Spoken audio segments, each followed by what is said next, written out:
भारत में अंग्रेजी राज्य की स्थापना कैसे हुई? तो अंग्रेज, फ्रांसीसी और अन्य यूरोपीय जितने भी आए थे वहाँ से अंग्रेज, फ्रांसीसी और यूरोप की तरह भारत में व्यापार करने के लिए आए, लेकिन धीरे-धीरे भारत में अपना राज स्थापित कर लिया। तुम ये समझो कि जितने भी ये अंग्रेज, फ्रांसी या यूरोप वाले आए थे, इन्होंने पहले यही सोचा था क्योंकि अपने भारत को सोने की चिड़िया बोला जाता था, तो उनको लगा कि हम यहाँ से धन-दौलत लेके बस चले जाएँगे। लेकिन जब यहाँ पे आए तो धीरे-धीरे ये ना यहाँ पे अपना राज स्थापित करने लगे, मतलब कि यहाँ की टेरिटरी ऑक्युपाई करने लगे इंडिया की। इसके लिए उन्होंने कौन-कौन से तरीके अपनाए इस चैप्टर में, ठीक है? तो 18वीं शताब्दी में मुगल साम्राज्य की शक्ति क्षीण होने पे, मतलब कि जो मुगल साम्राज्य था, ठीक है? उनकी जो औरंगज़ेब के बाद कोई अच्छा शासक आया नहीं, तो उनकी जो राज्य थी वो तो ख़त्म हो गई। उसके बाद इनको अच्छा मौका मिला यहाँ पे शासन करने का। तो उसके बाद बढ़ते हैं आगे। क्षेत्रीय शासकों ने अपनी स्वतंत्र सत्ता स्थापित कर ली। इसमें बंगाल, बिहार, उड़ीसा, अवध, हैदराबाद, मैसूर, मराठा प्रमुख थे।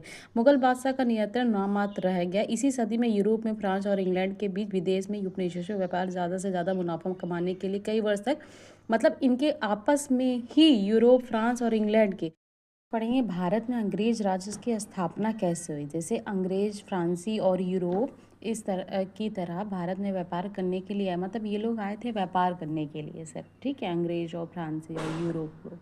लेकिन उनको यहाँ पे इतनी ज़्यादा धन दौलत मिली और इतना ज़्यादा, मतलब कि इनको फ़ायदा होने लगा, तो धीरे धीरे इन्होंने क्या अपना राज्य स्थापित करना, ये मतलब कि अपनी हमारी टेरिटरी अक्वायर करना स्टार्ट कर दिया।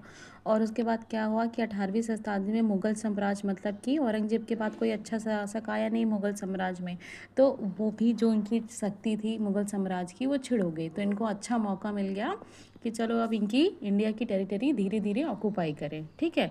और उसके बाद इनके आपस में ही बहुत कंपटीशन था कि हम इंडिया से इतना लेंगे, हम इंडिया से इतना व्यापार ले लें, मतलब इंग्लैंड, फ्रांसी के बीच में ही इतना उनका उपनिवेशों का व्यापार से ज़्यादा मुनाफा कमाने के लिए कई वर्षों तक निरंतर युद्ध होते रहे, मतलब इन्हीं के बीच में फ्रांस, इंग्लैंड और यूरोपों के बीच में दोनों देशों के व्यापारी इतने अमीर हो गए कि अपने देश के शासन में भी इनका बोलबाला था। मतलब यहाँ से इंडिया से इन्होंने इतना धन दौलत लिया कि वहाँ पे ये इतना अमीर बन गए, तो फिर वहाँ पे सब देखते कि भाई ये इंडिया से आए इतना अमीर बन के। जैसा कि अभी हम लोग देखते हैं कि हमारे यहाँ अमेरिका कोई जाता है तो हम लोग कितनी आता है तो कितनी इज्जत करते हैं। वही हाल यहाँ सोचो, अमेरिका एक टाइम पे इंडिया था।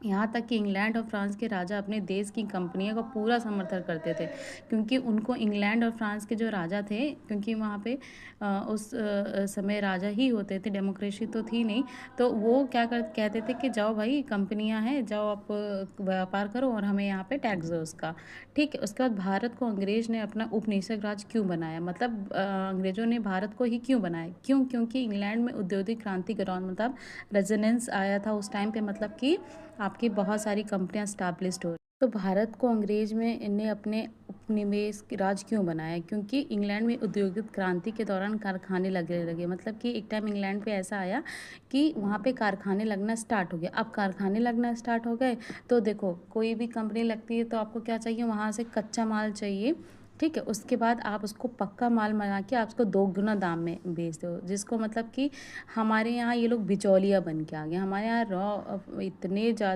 ज़्यादा सूती के कपड़े, कच्चे माल इतने ज़्यादा थे, ये लोग यहाँ से ले जाते थे 2 रुपए में और अपने यहाँ कंपनी में देते थे। उसका गुड मैन्युफैक्चरिंग होता था, उसके बाद वो वहीं के कपड़े यहाँ ला के बेचते थे 100 रुपये में। 2 और 100 रुपये में देखो उनका कितना फ़ायदा होता है, मतलब हम बेवकूफ़ बन रहे थे उस टाइम पे।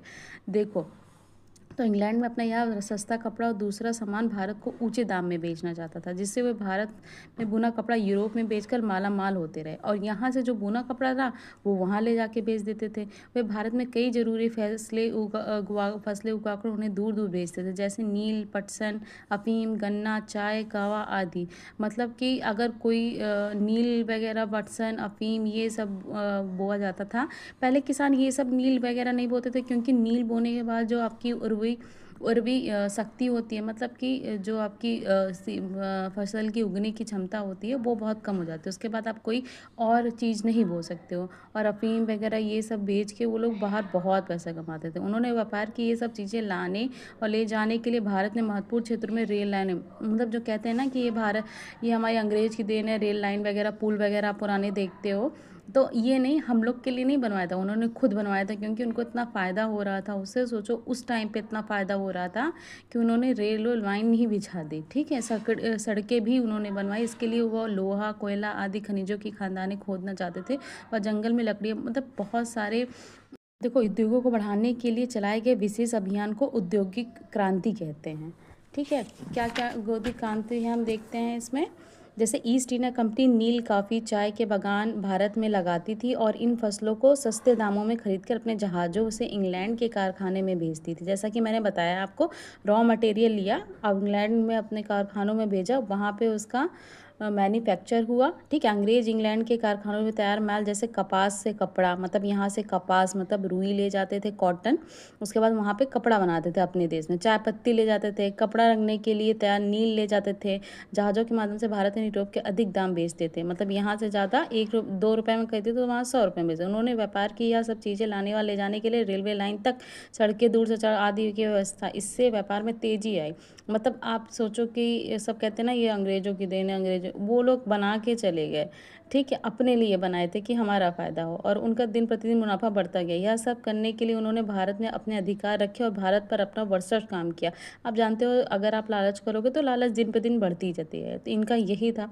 इनका लालच इतना बढ़ता गया, इतना फ़ायदा हो रहा था कि इसीलिए हमारे भारत को सोने की चिड़िया बोला गया था। इतने लोगों ने लूटा, इतने लोगों ने लूटा। भारत में भी ईस्ट इंडिया कंपनी और फ्रेंच ईस्ट इंडिया कंपनी व्यापार पर कब्जा करने के लिए एक दूसरे से लंबे समय तक लड़ती रही। ईस्ट इंडिया कंपनी और फ्रांस ने एक दूसरे की लड़ाई भी हुई व्यापार पे कब्जा करने के लिए, आखिरकार लेकिन ईस्ट इंडिया कंपनी ही जी। एक कंपनी इस कोशिश में रहती थी कि दूसरे को भारत से खदेड़ निकाल दे, क्योंकि अगर दूसरे को निकाल दो तो पूरा तुम अपना ही भाई वो करेंगे। इसके लिए दोनों ही कंपनियां अपने अपने देश इंग्लैंड या फ्रांस सैनिक बुलवाने लगी। अब देखो इनमें जंग होने वाली है बिल्कुल हाथापाई वाली। ब्रिटिश ईस्ट इंडिया कंपनी की तरह ताकत बढ़ाने में लॉर्ड क्लाइव का विशेष योगदान था। दूसरी ओर डुप्ले ने फ्रांसीसी, मतलब जो लॉर्ड क्लाइव थे उनको उनका बहुत योगदान था अपनी कंपनी को आगे। हमने देख लिया ब्रिटिश ईस्ट इंडिया कंपनी की ताकत बढ़ाने के लॉर्ड क्लाइव थे, और दूसरी ओर डुप्ले की फ्रांसीसी कंपनी का नेतृत्व किसने किया? फ्रांस का डुप्ले ने किया। अब भारत के राज और विदेशी कंपनियों की सेना देखो, भारत के राजा और नवाब अपना अपना राज बढ़ाने के लिए एक दूसरे पर हमला करने लगे। इनमें उत्तराधिकारी संबंधी युद्ध भी होते थे, और इन विदेशी कंपनियों की सहायता लेने से नहीं हिचकिचाते थे। देखो क्या करते थे ना, हमारे राजा महाराजा क्या होते थे, आपस में जैसे लड़ने थे, तो इनके पास जो थी अंग्रेज़ों के पास बहुत अच्छी सेना थी, और ये लोग जैसे तोपों वगैरह आविष्कार वगैरह ये सब किए थे, तो इनके पास ये सब चीज़ था। अब हमारे यहाँ राजा में इतना औद्योगिक वो हुआ नहीं, रजिस्ट्रेशन आया नहीं, कंपनी स्टाब्लिश नहीं हुई, तो ये लोग ये भी तोपे वगैरह बनाना नहीं जानते, तो इनको मजबूरी में अंग्रेज़ों का साथ देना पड़ता था, मतलब लेना पड़ता था अपने सैनिकों के लिए। और ये बहुत वैसी बात है, अंग्रेज़ यहीं के सैनिक को तैयार करके बहुत कम इनकम पे अपने ही सैनिक को दूसरों को प्राइवेट में दे के इतना मुनाफा लेते थे। दोनों कंपनी इन झगड़ों में अपनी टांगें अड़ाने लगी। अगर कंपनी किसी राजा का नवाब साथ देने को तैयार हो जाती, अपनी सेना के उसके लड़ने भेज देती, तो उसका राजा या नवाब की ताकत बहुत बढ़ जाती। यूरोपीय सेनाओं का बड़ा दबदबा था, मतलब यूरोप सेना के पास बेहतर नौसेना, मैंने जैसे बताया कि यूरोपियन सेना के पास क्या थी, बेहतर नौसेना, तोपें थी, बंदूकें थी। यूरोपियन सैनिक नियमित अभ्यास, परेड, ड्रिल, मतलब वो लोग इतना डिसिप्लिन रहते थे, अनुशासित शासित थे कि उन्होंने बहुत से राजा का साथ दे के कुछ बहुत सारी उनको टेरिटरी जिताई थी। राजा कंपनी की सैनिक सहायता के बदले उन्हें बहुत सारे धन भेंट करते थे, और मतलब बहुत सारी शर्तें रखी जाती थी यूरोपियंस के थ्रू कि अगर मैं आपको अपना सेना दे रहा हूँ तो आप ये मेरी शर्तें हैं, तो ये सब मान ली जाती थी, ठीक है। उसके बाद इनको कर में भी छूट दे दी जाती थी। अब कर्नाटक का प्रथम युद्ध याद कर लेना, 1946 को से 48 तक हुआ। कर्नाटक का द्वितीय युद्ध 1749 से 54 तक। कर्नाटक का द्वितीय युद्ध 1756